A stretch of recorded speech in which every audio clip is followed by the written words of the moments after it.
A paz de Deus, meus preciosos e queridos irmãos, sempre no glorioso nome de nosso Senhor Jesus Cristo.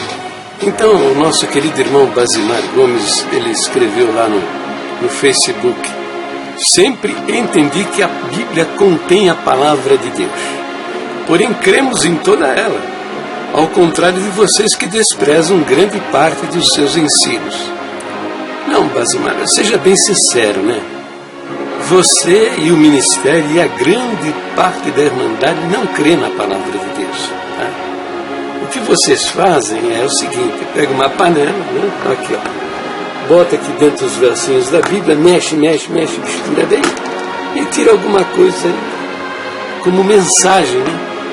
Uma palavra de Deus, e dali vocês tiram uma mensagem. E os absurdos vão acontecer, com certeza vão acontecer. Por quê?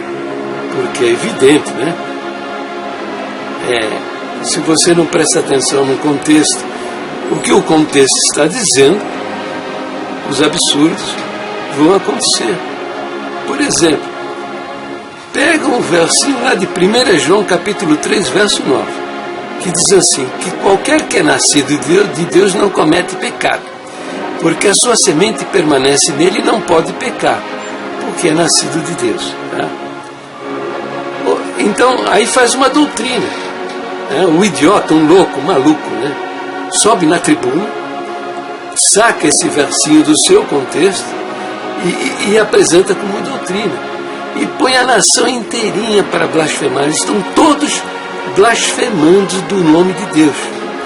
Porque na própria carta do autor, o apóstolo João, lá no verso 8 e verso 10 do primeiro capítulo, ele diz: se dissermos que não pecamos, mentimos e não há verdade em nós.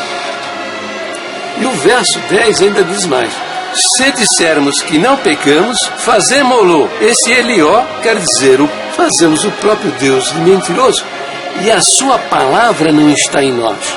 Atenção, você ancião, cooperador que acredita que a palavra de Deus está na sua boca, que você é um portador da palavra de Deus. A Bíblia está dizendo que você, por negar o pecado na sua vida, que você é um miserável pecador, a palavra de Deus não está em você, e você é um mentiroso, um grande mentiroso. A interpretação correta do verso de 1 João 3,9 é que o verbo pecar, no texto original, ele está no presente do indicativo, que indica uma situação contínua. Então a tradução correta desse versículo seria que o crente que não vive na prática do pecado, ele não é da natureza dele viver uma vida pecaminosa. Por quê? Porque ele tem o Espírito Santo, e o Espírito Santo vai tirá-lo, vai agir, ele vai perder a paz, ele vai perder a alegria, ele vai ficar angustiado e ele vai abandonar o pecado na sua vida. Por quê? Por causa da ação do Espírito Santo na vida dele. Então ele não vai conseguir viver uma vida pecaminosa continuamente. Mas o maluco, né, que pregou essa doutrina na tribuna, não respeita a Bíblia, o que a Bíblia diz, não procura saber, está vendo que tem contradição, né, mas não tem respeito com a Bíblia e faz o que não deveria fazer. Puseram a nação inteirinha para blasfemar, ofender e insultar a Deus por não ter respeito com o ensino das Escrituras Sagradas. Como você, né, diz que a Bíblia contém, tá? Faz uma salada mista e vem com essa mentirosa pregação, dizendo que crê em toda a Bíblia. Então, acreditar na Bíblia é permitir que ela forme os nossos pensamentos e mude as nossas crenças. Quando você descobre essas verdades e ela não muda as suas crenças e não forma não muda a sua maneira de pensar, de fato você não crê na Bíblia. Você é um mentiroso. Está mentindo quando diz que crê em toda a Bíblia. Tá certo? É verdade. Outra, pega lá em Filipenses 4,7. Um verso que não está falando o seguinte: e a paz de Deus, que excede todo entendimento, guardará os vossos corações, os vossos pensamentos em Cristo Jesus. Então um idiota, maluco, né, assume a tribuna e saca esse versinho do seu contexto e faz uma doutrina diabólica dizendo que a paz de Deus é a verdadeira saudação. Só pode ser um estúpido, um boçal, para fazer uma coisa dessa. Porque a saudação, a verdadeira saudação, você encontra nos primeiros versículos das cartas. Pode ver lá. O apóstolo Paulo diz, né? Por exemplo, aqui, ó. Vou pegar o livro de Romanos.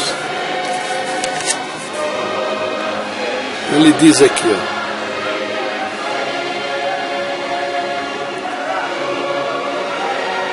A vocês, graça e paz da parte de Deus, nosso Pai, e do nosso Senhor Jesus Cristo. O nome de Deus vem, ó, está passando os versos aí. O nome de Deus vem sempre associado ao nome do Senhor Jesus. Por quê?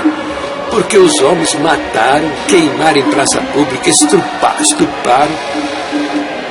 Homens, mulheres, crianças fizeram barbaridade em nome de Deus e até hoje estão fazendo. Entendeu? Isso aí é falta de respeito com a palavra de Deus. É falta de respeito com a palavra. E você vem com essa pregação que nós cremos em toda a palavra de Deus. Ô, Basimar, para com isso, já está na idade de parar de mentir, né? Um mentiroso, Apocalipse fala, os mentirosos vão ficar de fora. Você não vai entrar não, rapaz. Desse jeito você não vai entrar. Então, acreditar na Bíblia é permitir que ela forme os nossos pensamentos e mude as nossas crenças. Quando você descobre essas verdades e ela não muda as suas crenças e não forma e não muda a sua maneira de pensar, de fato você não crê na Bíblia. Você é um mentiroso. Você está mentindo quando diz que crê em toda a Bíblia. Que é isso? Pega lá 2 Coríntios capítulo 3, verso 6, onde Paulo está falando da lei de Moisés, que a lei que Deus deu a Moisés no Monte Horebe, ela só mata. A lei só mata. Só condena, diferente do Evangelho, que é perdão e reconciliação e salvação.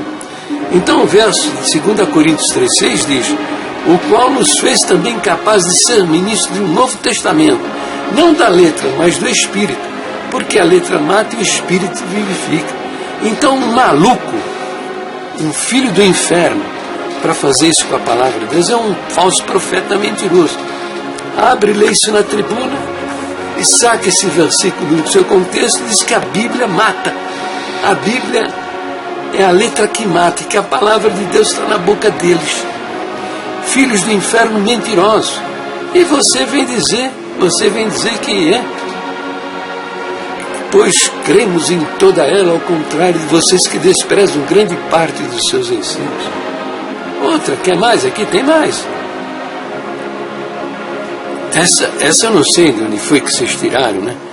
Na ceia do Senhor é pregada uma mentira. Diz que o cálice simboliza o corpo e o sangue do Senhor Jesus. Mentirosos. Quem desfaz essa mentira é o Senhor Jesus mesmo. Que ele pega o pão, ele parte o pão e diz: este é o meu corpo que é partido por vós. Este é o meu corpo, o pão. É um simbolismo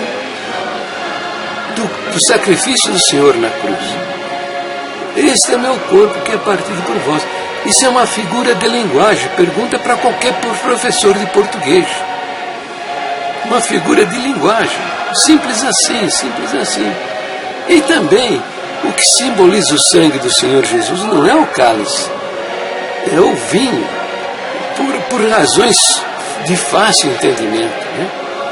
O vinho é vermelho, o sangue é vermelho. O vinho é líquido, o sangue é líquido.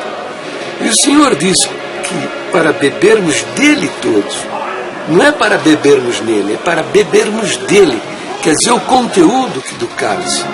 Mas na cerimônia lá da ceia do Senhor na congregação, põe o povo todo, ensina o povo a mentir, aceitar uma mentira da tribuna, no momento mais glorioso, né? um momento sacro, maravilhoso, que é o da ceia do Senhor. E eles já sabem disso, porque já devem ter visto meus vídeos denunciando isso, e eles não tomam vergonha na cara, porque são mentirosos e falsos profetas. Então, acreditar na Bíblia é permitir que ela forme os nossos pensamentos e mude as nossas crenças. Quando você descobre essas verdades e ela não muda as suas crenças e não forma não muda a sua maneira de pensar, de fato você não crê na Bíblia. Você é um mentiroso. Está mentindo quando diz que crê em toda a Bíblia. Entendeu? E aí você diz também aí sobre o uso do véu, né? Vou citar uma parte aqui da Bíblia e você vai me dizer se é ou não a palavra de Deus. Mas toda mulher que ora ou profetiza com a cabeça descoberta, desonra a sua própria cabeça, porque é como se estivesse rapada. 1 Coríntios 11:5. E aí, é ou não é a palavra de Deus? Entendeu? É a palavra de Deus, o registro disso. É o registro disso, é a palavra de Deus. E o que vocês fizeram aí? O que o ministério fez? Sabe que esse versículo fez uma doutrina. Entendeu? Fizeram a doutrina do véu. Que toda mulher tem que orar ou profetizar, tem que ter a cabeça coberta. Agora, se você faz da doutrina do véu, de 1 Coríntios 11:5, você faz a doutrina do véu, você tem que fazer também a doutrina do chapéu. Por quê? No verso 4 diz, né? Todo homem que ora ou profetiza, tendo a cabeça coberta, desonra a sua própria cabeça. Aí fizeram as duas doutrinas. E está provado que isso não é uma doutrina. Não é uma doutrina. Por quê não é uma doutrina? Você acha que o Espírito Santo vai inspirar o ministério a fazer uma doutrina que impeça o progresso do Evangelho? Todas as vezes que você faz doutrina de usos e costumes, você impede o progresso do Evangelho. É o caso aqui. Fizeram a doutrina do véu e a doutrina do chapéu. E eu dizia lá para o Romário, desde o ano de 2005, no bom e velho Orkut, eu dizia, olha Romário, eu não sei, pode ser que exista uma nação onde uma mulher ter uma rosa sobre o cabelo seja ofensivo, imoral, indecoroso. Eu não sei. Mas a respeito da doutrina do chapéu, que o homem não pode ter a cabeça coberta para orar ou profetizar a Deus, eu conheço um povo que usa um chapéuzinho, um quipá, entendeu? Eles têm isso como tradição há milênios. E eles entendem que para honrar a Deus eles precisam ter a cabeça coberta. Não é só no culto, não. É dentro de casa, no trabalho, no cinema, para dançar, uma festa, um passeio, tem que ter a cabeça coberta. Entendeu? Eu dizia lá para o Romário, no ano de 2005, Romário, eu não sei, mas a respeito da doutrina do chapéu, eu conheço um povo judeu. Se um dia a congregação intentar construir um templo em Jerusalém, vai se dar mal. Porque se entrar um judeu com a cabeça coberta dentro do salão lá, não vão poder fazer o que fizeram aqui no Brasil. E aqui no Brasil eu sei de um fato, né? Humilharam um judeu em público, de nome Saulo Charab, porque ele tinha sua cabeça coberta. Entendeu? Não vão poder fazer isso em Jerusalém.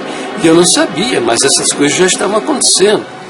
Por quê? Porque imediatamente, quando iniciou-se as primeiras tratativas para construir um templo em Jerusalém, imediatamente o Mossad, né, ativou seus agentes para aqui no Brasil, né, saber quem era a congregação.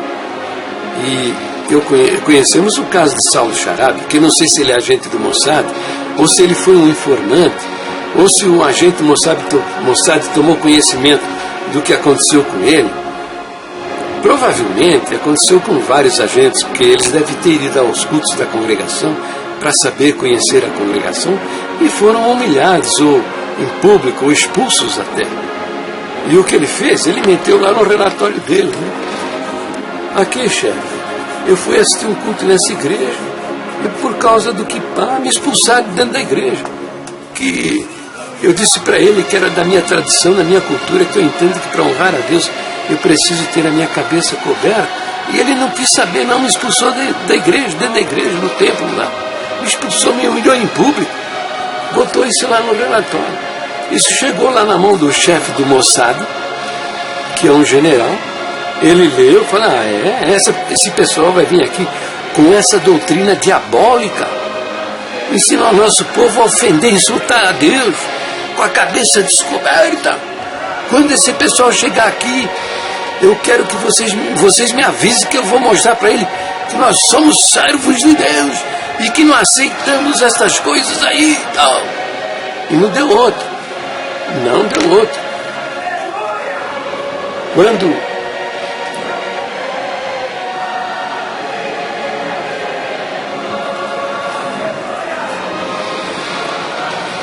Quando a congregação começou a construir o templo lá em Jerusalém, 6 meses depois da construção, o exército de Israel, com tropas armadas, metralhadora na mão, meteu todo mundo na parede. E quem abrisse o bico tomava bala na cara. E com tratores botaram tudo no chão. E veja, lá em Israel estão todas as demais igrejas, presbiteriana, batista, metodista, pentecostal, a igreja católica, a igreja ortodoxa, estão todos lá, com templos bem construídos. E a congregação permitiram fazer uma tenda, depois de muita conversa, permitiram fazer uma tenda. A cada 3 meses tinha a obrigação de desmontar a tenda, botar a tenda no chão, tirar fotografias que com provas documentais apresentaram na prefeitura, e a prefeitura, depois de alguns dias, autorizava a erigir a tenda novamente, para dali a 3 meses novamente derrubar, botar a tenda no chão, fotografia, fazer um processo, requerer a abertura da tenda. Entendeu? Veja o depoimento do irmão ancião que viu todas estas coisas acontecerem. Veja o depoimento dele.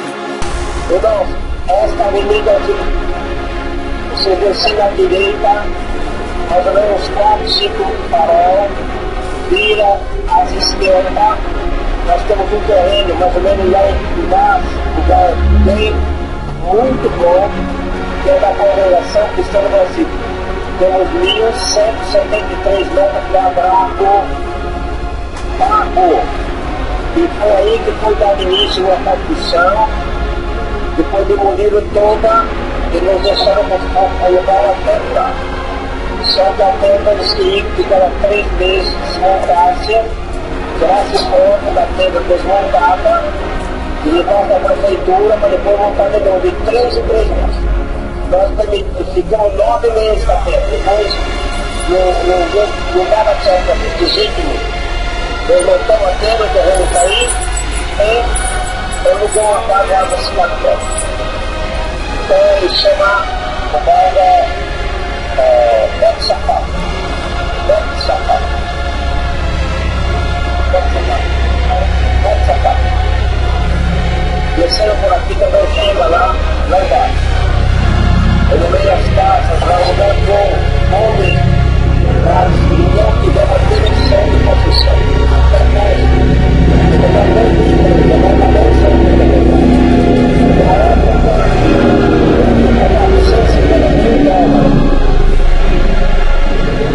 Muito carro particular, sem nenhuma coloca e não quer nenhum. Tudo que foi gasto lá no dia de Israel, até hoje, só particular. A não ser quando vem grupos que fazemos um culto e que a mulher tinha ou uma viagem ou para também poder manter a sala. Nós pagamos aluguel também. Sabe qual é o recado embutido nisso? O recado é o seguinte: fora daqui, não queremos vocês aqui. Entendeu? Se não fosse tão estúpidos e servos do diabo, porque quem não respeita as escrituras sagradas, a palavra de Deus, e faz o que você Basimar, e o ministério está fazendo uma grande salada do que a Bíblia ensina. Se não fizessem isso, hoje a congregação poderia estar em várias cidades de Israel com milhares de judeus convertidos. E é o propósito de Deus, a conversão de Israel. Israel é uma nação do Senhor, escolhida do Senhor. Lá no Velho Testamento ele deixou isso claro muitas vezes. E a prova de que é uma nação escolhida por Deus está em que muitas profecias do Velho Testamento estão se cumprindo na vida deles e vão se cumprir ainda. Há outros mais que vão se cumprir ainda. E que você quiser saber, leia o capítulo 37, 38 e 39, que se refere à nação de Israel. Desde a sua restauração em 1947 até os dias em que eles vão enfrentar o anticristo na grande batalha, a Terceira Guerra Mundial, que é o Armagedon. Entendeu? Então para com essa conversa mentirosa, né? De dizer que nós cremos, né, em toda a Bíblia, ao contrário de vocês que desprezam grande parte dos seus ensinos. A maioria das igrejas evangélicas não faz isso que você está dizendo, tá bom? Elas procuram entender o que a Bíblia diz e não fazer confusão com o texto sagrado.